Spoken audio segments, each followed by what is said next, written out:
Hey guys, this is Mark from parkflyers.com. Today we are taking another look at the Rustler 4x4 BL2-S. This is a really popular model. My view counts on these models when I make a video are very high. That means people are looking for these and they're very popular. They're very well received. Everybody loves them.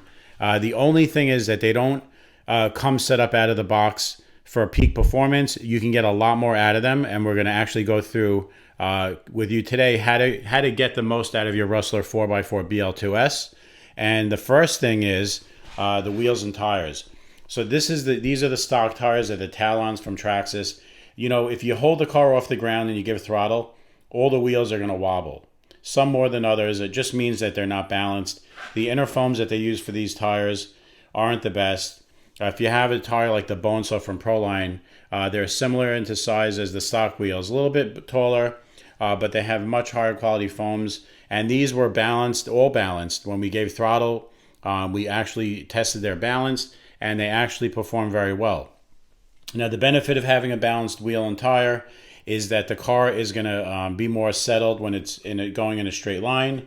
When you're jumping the car, you're going to have much better air control because the car is not going to be vibrating in the air, and it's definitely something you want to consider. These tires were balanced. We used a team associated tire balancer. If you see the yellow putty inside the wheels, we put them in the appropriate spots, and this one is balanced. These tires, like I said, come balanced from the factory. These are the Proline Bonesaws. They're a little bit taller than the stock tires. They have much stickier rubber on it, and we think it's a really good performance improvement. So if you want to get these, I think they're about $40 to $45 a pair. It is a very, very good upgrade for the Rustler 4x4. The next thing that we notice is out of the box, when you give throttle on the car tends to spin. It spins out. A lot of that has to do with the fact that it does not have TSM, and also you have a lot of torque on the BL2S motor with no TSM stability. So the car has so much torque, it's going to actually torque steer one way, and the car is unsettled. Now, if you want to get rid of that, it's a free tuning tip, and that is take the slipper clutch out of the car and basically tighten the nut all the way and back it out 1.5 turns. Now, just to let you know, it's got to be exactly 1.5 turns out. Just because we played with every setting, we did 1 turn, we did 1.25 turn, and when it gets to 1.5 turns out, that's when you stop spinning out. You don't suffer any torque loss. It actually drives really well. You can, crank the throttle right off the line, and it's not going to spin out. It's going to take off straight every time, and it is a tremendous improvement in overall performance and appealability of the car. It drives a lot better. The other thing you want to do is you want to go from the stock pinion. It's a 12 tooth. It's a little bit slow. You want to go up to a 14. Now, we tested 15 and 16. The car does lose a lot of torque when you go that high, and it really doesn't drive that great. You kind of feel the car straining to move. The best pinion for this car is a 14 tooth, in my opinion. So the slipper clutch adjustment, 1.5 turns out, 14 tooth pinion, and the car just drives a little bit faster and a lot more stable. Now, the next thing we're going to talk about are the tabs that you put in the shocks. For the front shocks, we don't put any tabs. So we leave them with nothing there. And then for the hole, we go to the second to outermost hole in the front. I don't know how they come from the factory because I've been playing with this car for so long. But anyway, it's a second to outer hole on the front, and on the rear, we're going to go with the third to outest hole on the rear.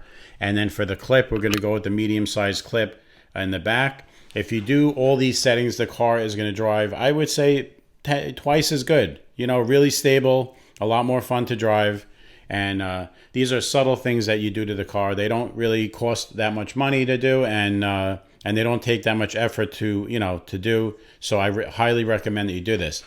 Another thing we did was for this car, we put in the rear adjustable camber links. Now, the stock one has the plastic ones in the back. They're non-adjustable.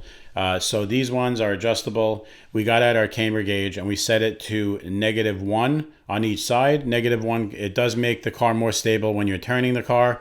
It tends to not lose traction when you're cranking, the steering wheel left and right, and you're trying to go into a turn. Because you have rear camber now, the car is going to hook up much better, like I said, as you're turning, and the overall experience is a lot better. So the next thing that we did with this car is we went to an LIHV battery pack. We went with a 2S. It's a ProTech LIHV 5000, 7.6 volts. You really do see the difference in performance. It's snappier. It's got a really good discharge rate. It's 100C, and it's a very high quality battery. Definitely adds to the performance of the car, and we like it very much.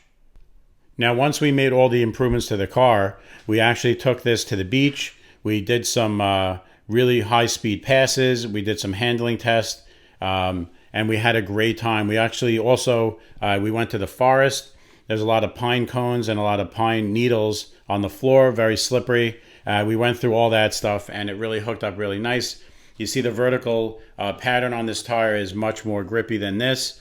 And the rubber, like I said, is stickier, so you're going to have a little bit better handling off-road and on-road.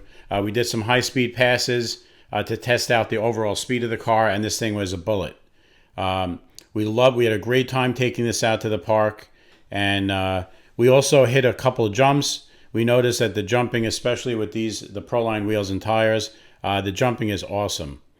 Jumps really level, very easy to control in the air, and with balanced tires, you can have an easy time jumping it. So the GTR shocks would be a cool upgrade for this car. We didn't put them on this car because the customer can't afford them yet, but they're thinking about them.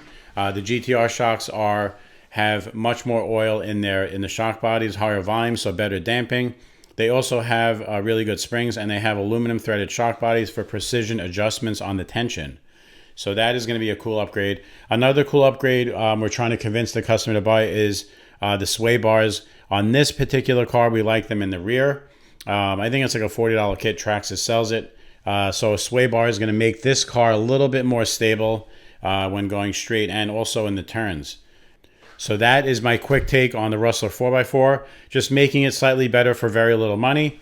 And we really hope you enjoyed this video. Please share the video with friends. Subscribe to the channel if you haven't. And if you have any questions or comments below, just leave them there. If you want to buy these parts from us, we're going to put the links to these parts below the video. And we hope you support our channel and buy from us. Thank you so much and have a great day.